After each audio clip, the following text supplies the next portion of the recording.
날씨가 따뜻해지면서 봄이 다가오고 있음을 느끼게 됩니다. 우리의 신앙도 깨어나고 일어서야 할 때가 되었다 느껴집니다. 3부 예배 설교를 시작하면서 기대감을 가지게 됩니다. 오늘 1부 예배 시간에 설교를 하는데, 제가 지금까지 1부 예배 설교한 이래로 아멘 소리가 제일 컸어요. 이른 아침에 1부 예배 나오셔도 그렇게 아멘 소리가 컸는데, 오늘 3부 예배 시간에는 아멘 소리가 얼마나 클까 기대감을 가지면서 말씀을 전하도록 하겠습니다. 할렐루야. 모세의 인도로 홍해를 건너온 이스라엘 백성이 강야 초기 수르 강야에서 마라의 쓴물 사건, 쓴물이 단물로 바뀐 사건을 경험합니다. 한 달쯤 광야 깊이 들어가 신광야에서 하늘 양식 비같이 내리는 사건을 체험합니다. 이제 하나님의 명령에 순종해서 노정대로 행하여 더 깊이 광야로 들어가서 도착한 곳이 르비딤이라는 곳입니다. 르비딤에서 두 가지 중요한 사건이 일어납니다. 이 르비딤에서 중요한 두 가지 사건이 일어납니다. 하나는 물 때문에 일어나는 사건입니다. 이곳에서 또다시 물이 떨어지고 말았습니다. 백성이 마실 물이 없는지라 수르 광야에서 넉넉히 물을 준비하고 광야길을 떠났을 것입니다. 그러나 광야길이 예상보다 길었습니다. 인생은 우리의 시간표대로 진행되는 것이 아닙니다. 르비딤에 도착하자 물이 떨어지고 말았습니다. 백성들이 원망의 마음이 올라옵니다. 원망도 맨 처음에는 어렵고 힘들지만 원망도 질이 나면 쉽게 터져나오게 되는 것입니다. 원망이 습관이 되어서 또다시 올라오고 모세를 공격하는데, 르비딤에서의 원망은 이전하고 수준이 달랐습니다. 백성이 모세와 다투어 우리에게 물을 주어 마시게 하라.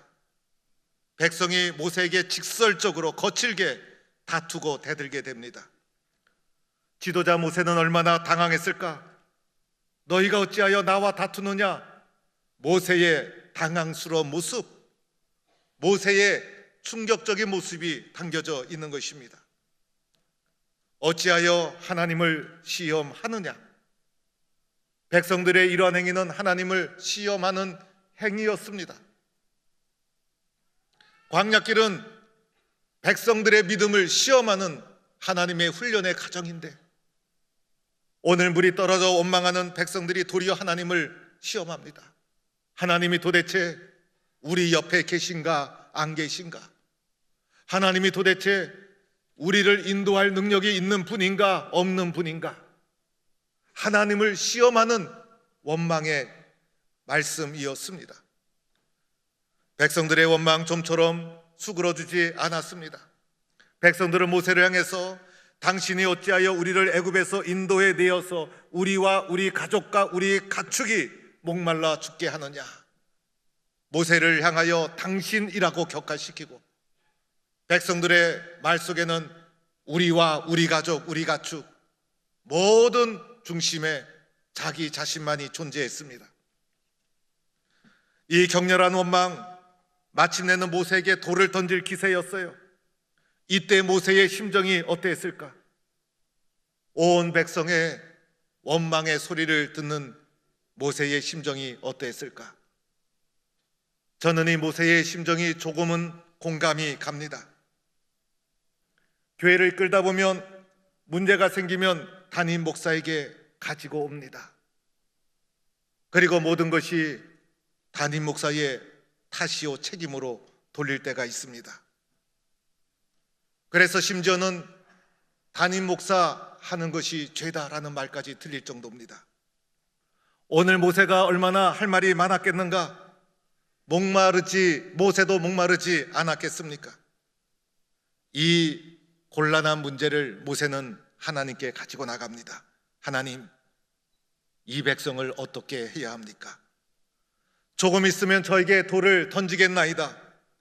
모세의 능력으로 수습 불가능한 이 문제를 모세는 하나님께 가지고 나가 눈물로 기도합니다. 모세의 눈물의 기도를 들으신 여호와 하나님 즉각 응답해 주십니다. 모세야, 백성을 이끌고 그리고 장로들을 이끌고 호렙산으로 가라. 그리고 그곳 반석 위에 서라. 모세를 향한 하나님의 말씀이었습니다. 그래서 모세는 백성들을 이끌고 주님이 말씀하신 호렙산 반석 위에 서게 됩니다. 그리고 주님이 의의 말씀을 해 주십니다. 매우 당황스러운 말씀을 해 주십니다. 반석을 치라는 것입니다.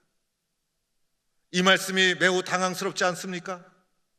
저는 이 부분에서 하나님께서 모세에게 해주실 말씀은 백성들을 이끌고 호렙산으로 가서 반석 위에 서서 내 손의 지팡이로 원망하는 백성들을 때려라.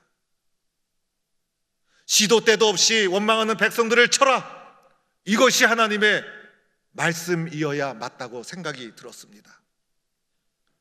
그런데 주님은 백성들을 치라 하지 아니하고 반석을 치라, 하나님의 말씀이었습니다. 이 말씀도 매우 곤란한 말씀이었습니다. 반석을 때린다고 무슨 일이 일어나겠습니까? 반석을 친 결과 도리어 백성들의 실망과 원망과 망신을 당하게 됩니다. 그러나 모세는 하나님의 말씀에 순종하죠.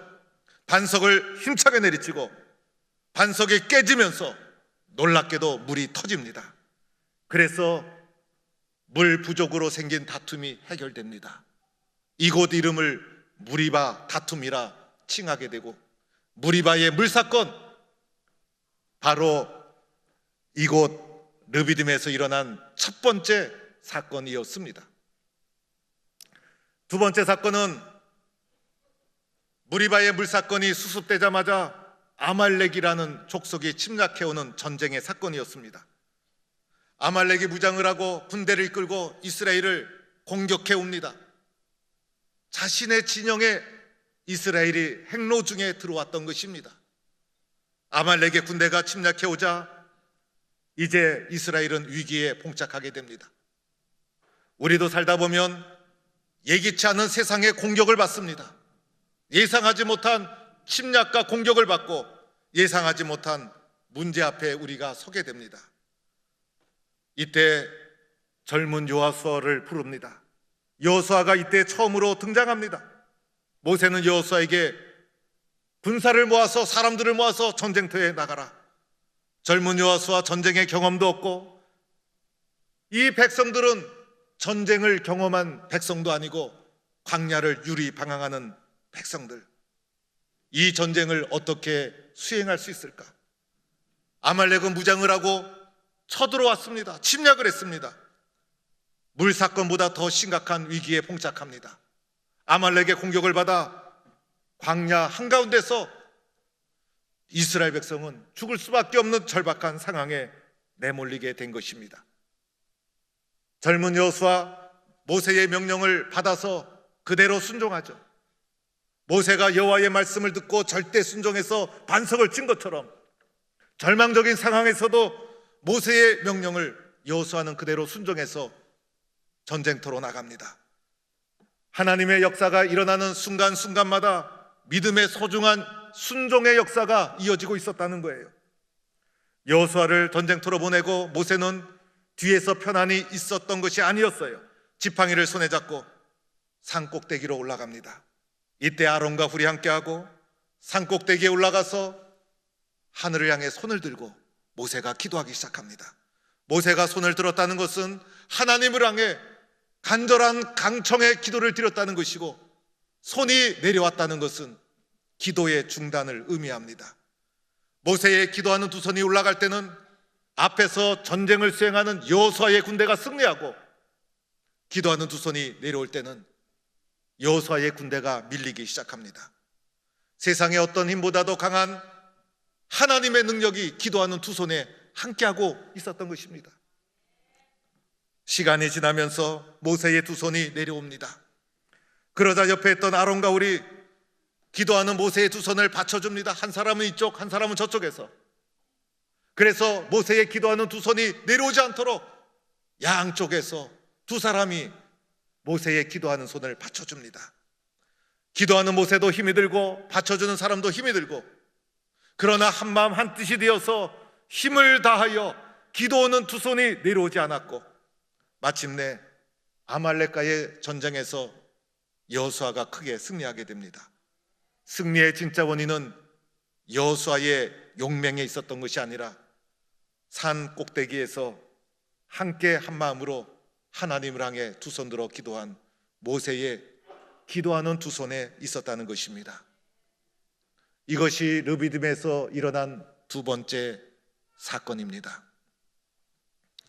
사랑하는 성도 여러분, 오늘 이 말씀을 잘 살펴보면 첫 번째 사건, 불평과 원망이 올라옴으로 인하여 야기된 사건, 내면에서 문제의 원인이 발생하기 시작한 것입니다. 아말렉이 침략해 들어온 것, 외부의 침략으로 위기를 겪게 된 것입니다. 인생을 살다 보면 내면에서 올라오는 문제, 외부에서 공격하는 문제를 겪게 됩니다. 이 문제를 어떻게 이겨나가야 할까? 먼저 첫 번째, 내면에서 문제가 일어날 때 어떻게 이 문제를 이겨나갔습니까? 광야에서 물이 떨어지고 백성들 내부에서 원망과 불평이 하늘을 향해 치솟게 되고, 모세의 지도력은 땅에 떨어지고 공동체는 위기를 겪게 됩니다.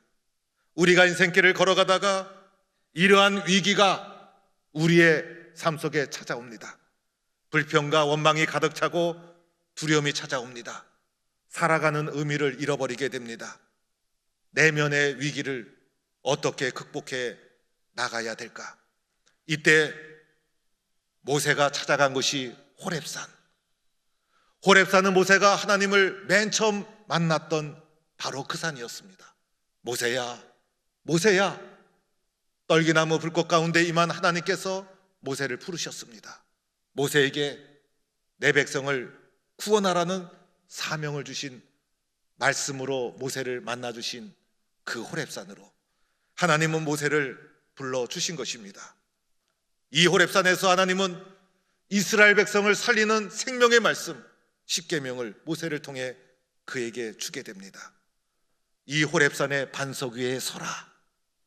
그리고 그 반석을 치라는 것이 하나님의 말씀이었습니다. 신약 성경에 가보면 사도 바울은 이 호렙산의 반석을 언급합니다. 고린도전서 10장 4절에 다 같이 신령한 음료를 마셨으니 이는 그들을 따르는 신령한 반석으로부터 마셨음에 그 반석은 곧 그리스도시니라. 백성을 살린 호렙산의 반석, 이 반석이 바로 그리스도이시고 이 반석에서 터진 생명의 물이 백성을 살렸습니다. 반석이신 예수 그리스도로부터 나오는 영원한 생명의 말씀이 우리를 살리는 생명의 물이 되는 것입니다. 여러분, 내면으로부터 위기가 닥쳐올 때, 내면으로부터 불평과 원망이 솟구쳐 올라올 때, 그로 인하여 내 삶의 위기가 닥쳤을 때 반석이신 예수 그리스도의 말씀을 붙잡아야 합니다. 예수 그리스도의 말씀으로 흔들리는 내 마음을 지켜야 합니다. 그 말씀을 믿음으로 붙잡아야 합니다. 예수님의 말씀이 나를 살리는 생명의 물이 됩니다. 예수님에 대한 믿음, 말씀에 대한 믿음, 내면의 위기를 이겨나가는 방법입니다. 말씀을 여러분 삶에 찾아오는 내면의 위기를 말씀에 대한 믿음으로 이겨나가는 성도가 될 수 있기를 축원합니다. 두 번째는 외부로부터 공격이 들어왔을 때 어떻게 해야 하는가? 외부로부터 예기치 않은 침략을 받았을 때, 그로 인하여 내 삶에 위기가 닥쳤을 때, 나의 능력과 나의 힘으로 이길 수 없는 엄청난 쓰나미와 같은 시련이 내 삶에 밀려왔을 때 어떻게 해야 할까? 먼저는 두려워하지 말아야 합니다. 모세와 여호수아의 모습을 보면 두려움이 없어요. 아말렉이 군대를 무장하고 침략해와도 침착하게 당당하게 대응합니다. 두려워하지 말아라. 그리고 승리의 결정적인 방법을 잡아야 합니다. 바로 합심 기도입니다. 기도가 승리하는 강력한 무기가 되는 것입니다. 하나님을 향한 두 손이 내려오지 말아야 합니다. 한 마음으로 합심하여 드리는 하나님 앞에서의 기도하는 두 손이 승리의 결정적인 열쇠가 되는 것입니다. 전쟁터에 나간 여호수아 용감하게 싸웠을 것입니다.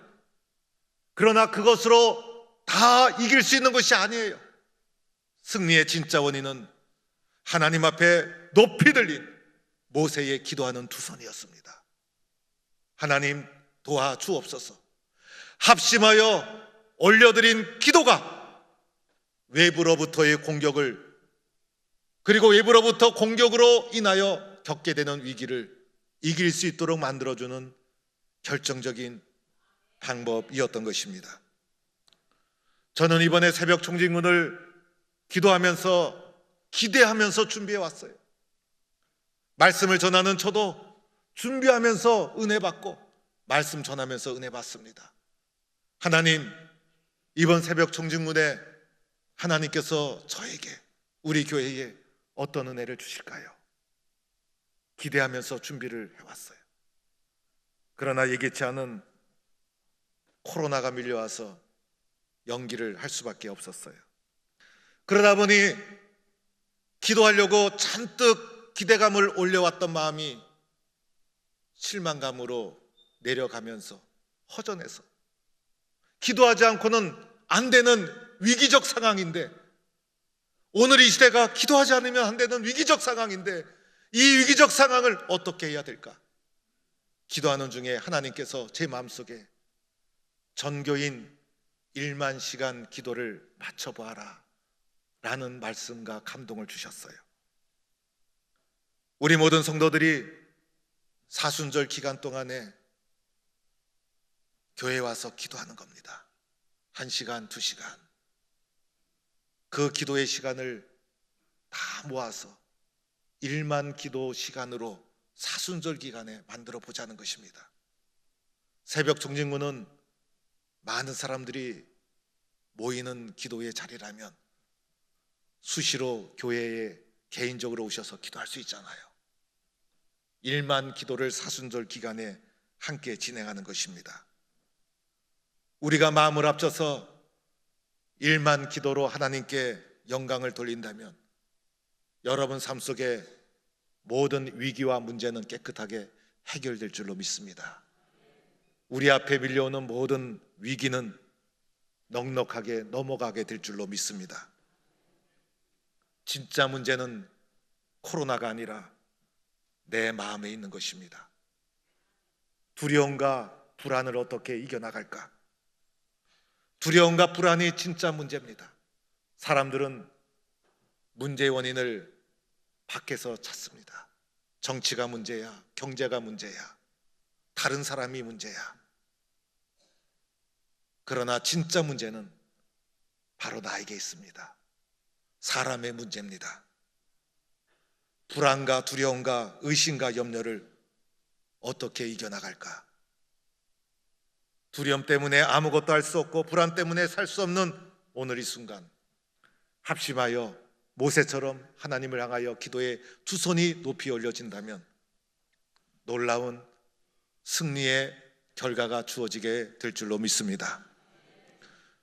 오늘 말씀 결론으로 말씀드리면, 내면에서 위기가 올라올 때는 하나님의 말씀을 반석처럼 굳게 잡고, 외부에서 공격이 우리의 삶을 위기로 몰아갈 때는 합심기도로 물리치라는 것입니다. 내부에서 시험이 와도 외부에서 공격이 와도 말씀과 기도로 이겨나가는 성도가 될 수 있기를 축원합니다. 저는 오늘 말씀을 보면서 오늘 이 본문 속에서 제 눈에 들어오는 단어가 하나 있었습니다. 바로 지팡이라는 단어였습니다. 모세가 움직일 때마다 그 손에 지팡이가 있었어요. 그래서 첫 번째 위기가 닥칠 때도 나일강을 치던 네 지팡이, 나일강을 쳐서 애굽 백성들에게는 죽음의 물을 가져왔던 이 지팡이, 이 지팡이로 호렙산 반석을 쳐라. 이스라엘 백성에게는 반석이 깨어지고 그 반석에서 생명의 물이 터지게 됩니다. 그 생명의 물을 터뜨리는 도구로 모세의 지팡이가 쓰여집니다. 그런데 두 번째 사건, 산 꼭대기에서 기도할 때 모세가 이렇게 말합니다. 내가 하나님의 지팡이를 손에 잡고 산 꼭대기에 서리라. 모세가 산에 올라갈 때 그의 손에 지팡이가 있었어요.